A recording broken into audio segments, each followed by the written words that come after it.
I walked out of my mother's birthday party carrying a paper plate, the kind you use for a backyard barbecue. And I didn't look back.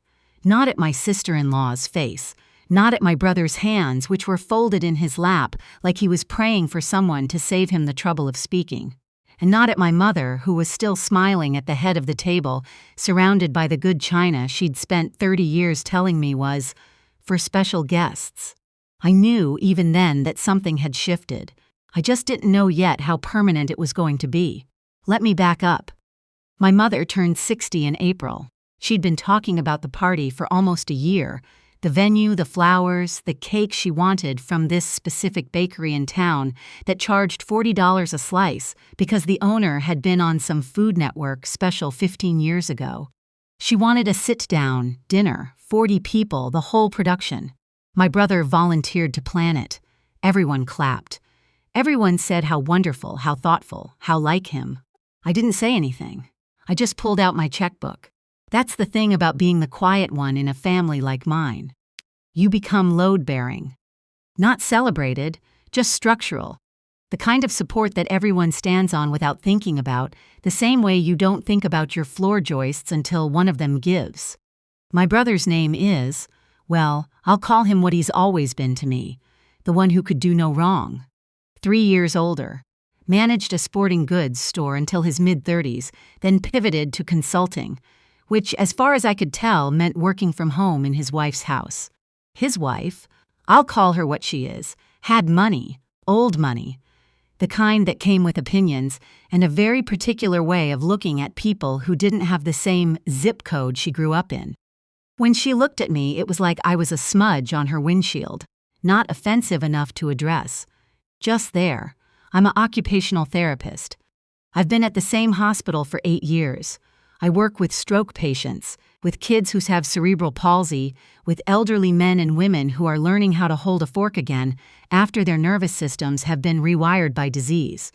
I'm not glamorous. I come home with compression socks and a protein bar wrapper in my pocket, and sometimes I sit in the parking garage for 10 minutes before I can make myself drive because the day was that heavy.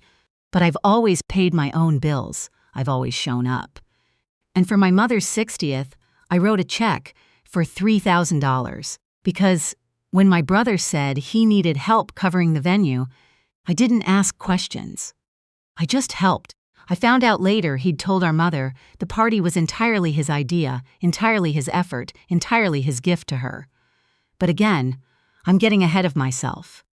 The first sign came about 6 weeks before the party, when my brother texted me the seating chart. There were 4 tables. One was labeled main table. My father, my brother, his wife, her parents, her sister, and her sister's husband. One was labeled friends of the family. One was extended family. And one at the far end, near the corridor that led to the venue's storage closet, was labeled additional guests. My name was at that table, with my cousin I'd met twice and some woman named Harriet I didn't recognize at all. I stared at my phone for a long time. Then I called my brother. "It's just logistics," he said. "The main table only seats 8. You're seating your wife's parents at the main table. They're family. They met Mom twice." There was a pause. The kind of pause that's not really silence. It's someone choosing their words very carefully because they know the words they want to say would start something they'd have to finish. "It's Mom's day," he said finally. "Don't make it complicated."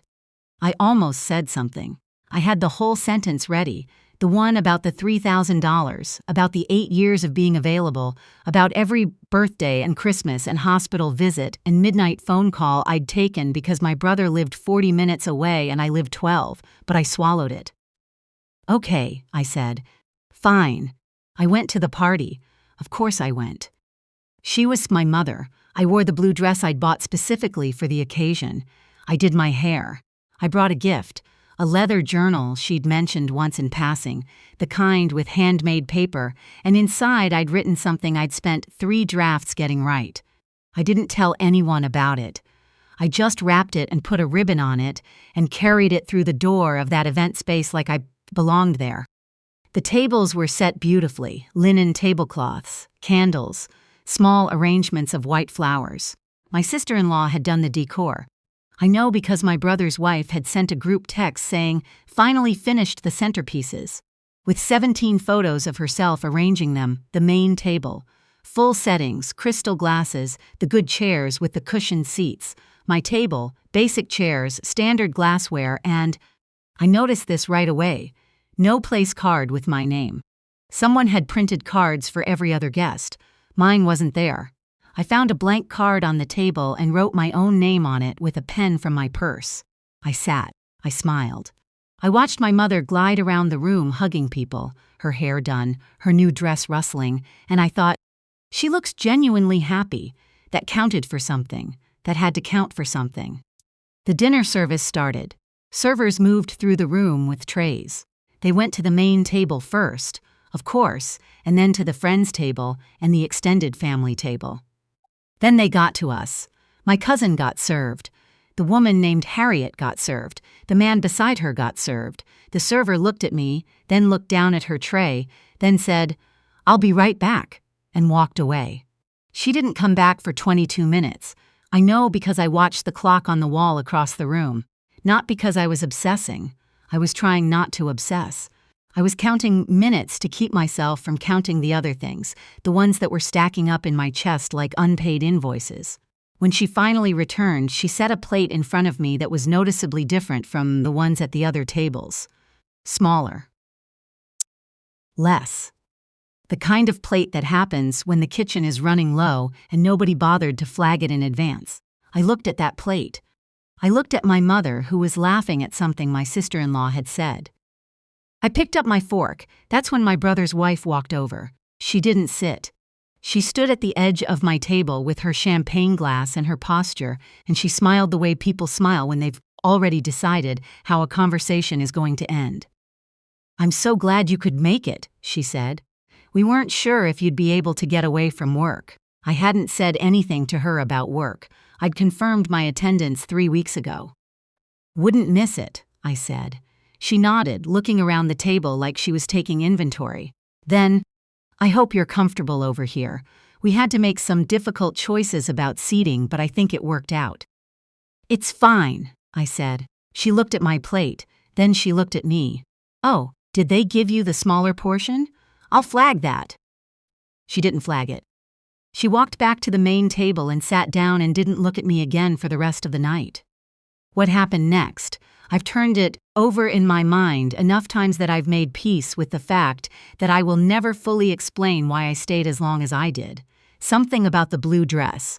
Something about the journal in my purse. Something about being 32 years old and still hoping that at some point, if you show up enough times, you become undeniable. The speeches started. My brother gave one. 11 minutes I counted, or rather, I experienced 11 minutes of my brother describing how much he loved our mother, how he'd planned every detail of this evening for her, how family was everything to him. He mentioned our mother's famous chocolate cake. He mentioned a family road trip from 1997. He mentioned his wife, twice, by name. He did not mention me, not in passing, not I couldn't have done it without the whole family pitching in. Nothing. My mother cried happy tears. Everyone clapped. He raised his glass and everyone raised theirs, and I raised mine too, because I am my mother's daughter even when I'm sitting at the table by the storage closet. But then he handed the microphone to my sister-in-law. She was brief, charming. She talked about what it meant to marry into a family with such core values and such closeness. She said she'd learned so much about generosity from my brother in particular, about what it meant to give everything for the people you love. Then she said, "And I hope everyone here knows how much effort goes into an evening like this. Not everyone appreciates what it takes." She looked at me when she said it, not a glance, not a sweep of the room. She found me at my table by the hallway and she held it for exactly 1 beat too long. I set down my fork. The table around me had gone quiet in that particular way. That means everyone heard and no one knows what to do with it. My cousin looked at the ceiling. Harriet suddenly needed to check her phone. I stood up, quietly, the way I've learned to do things in rooms that weren't built for me, efficiently, without ceremony. I tucked my chair back in. I picked up my purse.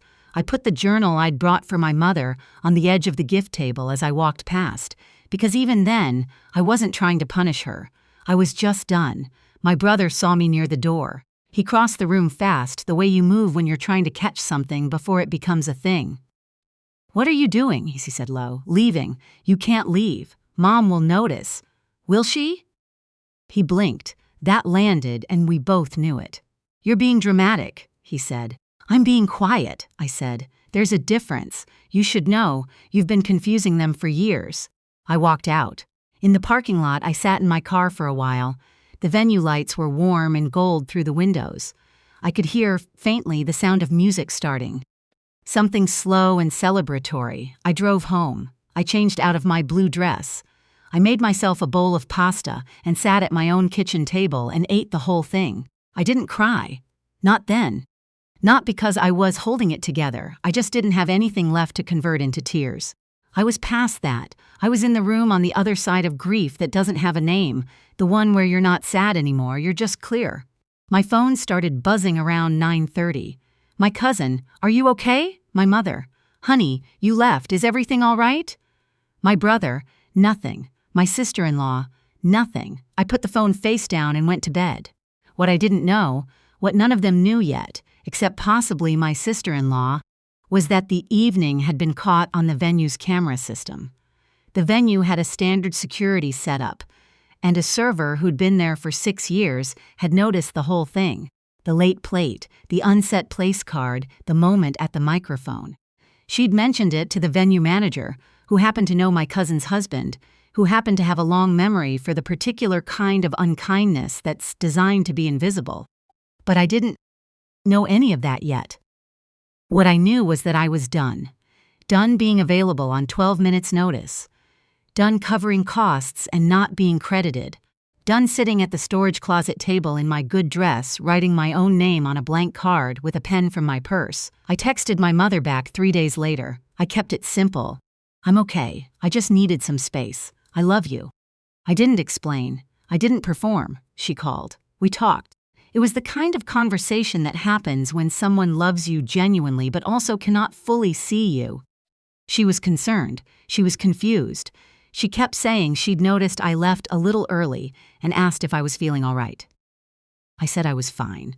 I told her I'd been dealing with some things. She asked if it was work. I said yes, which was partially true and entirely easier than the real answer. What I didn't say, "Your son gave a speech about everything he gave this family and didn't mention my name.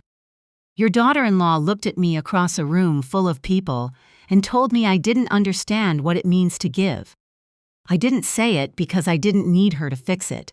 I just needed to hear my own version of events clearly, without someone reframing it for me. My brother texted me 2 weeks later. He wanted to know if I could cover part of a bill, not for the party, something new. A private school registration fee for my nephew. His wife's trust fund apparently had some kind of distribution schedule, and they were between payments. I read the text 4 times. Then I typed, "I'm not in a position to help with that right now." Send. He called immediately. I let it go to voicemail. The voicemail was 5 minutes long. He talked about family. He talked about how he'd always been there for me. He brought up a time in 2014 when he lent me $200. $200 in 2014, against 12 years of being the one who shows up. He said I was being petty. He said I was punishing Mom by withdrawing. He said his wife was really hurt by how I'd been acting. I saved the voicemail. Not out of malice. I saved it because I knew there would be a moment, eventually, when I'd want to remember exactly what his voice sounded like when he was lying to himself in real time. What happened next, I didn't plan. The server from the venue, the one who'd been working there for 6 years, had a sister who worked in a completely different field, and her sister happened to share a professional network with my sister-in-law's business partner. I don't need to trace the whole path. What I can tell you is that by early June it had become known, in the particular way these things become known, the quiet kind that spreads through rooms rather than phones, that my sister-in-law's money wasn't quite what she'd presented. The family trust existed, but its condition was that she demonstrate annually what the administrator described as evidence of family contribution and community engagement. She'd been submitting documentation, photos of volunteer events she hadn't attended, letters she'd drafted herself. And, I was told by someone who had no reason to lie to me about it, she'd submitted the birthday party as proof of community philanthropy, organized and funded, according to her submission, entirely by herself. $3,000. My name, her documentation. When I heard this, I was standing in my kitchen and I had to put down my coffee mug because my hands did something strange, a kind of vibration I didn't recognize at first as anger. I'd been angry before, but this was different. This was the feeling you get when the shape of something becomes clear, when you understand that you weren't just being overlooked, you were being used as raw material for someone else's story. I didn't call a lawyer. I didn't post anything. I didn't perform a confrontation. I made a phone call to the venue. I asked if they could send me, as the event co-organizer, a copy of the payment records. They could. They did. My name was on the original deposit. My check was in the file. Then I wrote a letter, a calm, precise 2-paragraph letter, to the trust administrator, noting a discrepancy in the documentation submitted regarding the event funding source. I attached the venue records. I didn't use dramatic language. I used the kind of language I use when I'm documenting patient care. Factual, time-stamped, clear. I sent it certified mail on a Tuesday. On Thursday, my brother called. He wasn't using his regular voice. He was using a different one, lower, careful, the voice of someone who has just realized that a thing they considered permanent is not. I need to understand what you did, he said. I corrected a record, I said. You had no right. Her submission had my name removed from an event I funded. That's not accurate. I just made it accurate. There was a long silence. Then, do you understand what this could mean for us? And I thought about that paper plate. I thought about the blank place card. I thought about 11 minutes of a speech that never said my name. I think I'm starting to understand a lot of things, I said. He hung up. My sister-in-law didn't call. She texted, once, a message that was 40 words long and contained the phrase, "This is not who we are as a family." I read it and set my phone down. I didn't respond. My mother called a week later. She'd heard enough of it, through enough people, to know that something real had happened. This conversation was different from the others. She was quieter, less sure of her footing. She asked me to explain what had happened, and I did, plainly, without editorializing. She was silent for a long time when I finished. "Why didn't you tell me?" she said. "Because I'm tired of explaining myself to people who should already know me." Another silence. "I put your journal on the gift table," I said. "The one with the handmade paper. Did you ever open it?" She had. She told me she'd read it the morning after the party, alone, before anyone else was up. She'd carried it into the kitchen with her coffee and sat at the window and read it start to finish. "It was the most beautiful thing anyone has ever written me," she said. I had to put the phone against my shoulder for a second. When I brought it back up, "I need you to see me," I said, "not because I need a prize for it, but because I've been showing up for this family for a long time, and I need to know that someone sees it." She said she did. I believed her, partially. I think she was beginning to. My brother called me again 3 weeks later. Not to fight. He sounded tired. He said his wife's trust distribution had been delayed pending a review, that things were complicated at home, that he'd been doing a lot of thinking. He didn't apologize directly. He said, "I could have handled some things differently." Which is the sentence men like my brother say when they mean, "I'm sorry but can't locate the words." I said, "I know you could have." I didn't offer to help. I didn't fill the silence with reassurance. I let it breathe. He said he hoped we could get together sometime. I said maybe, in a while. And I meant it not as a door open, not as a door shut, just as the truth of where I was. Maybe, in a while. What I know about myself now that I didn't entirely know before. I am not someone who disappears quietly just because I've been placed somewhere out of the way. I have receipts. I have records. I have 8 years of training in how to assess a situation accurately and document it clearly. I also know this. My mother reads my journal at 6 in the morning before anyone else is up, at a kitchen window with her coffee. Whatever else is true, that is real. That's a place I can start. The blue dress is still in my closet. I haven't worn it again. But I haven't gotten rid of it either. Not yet.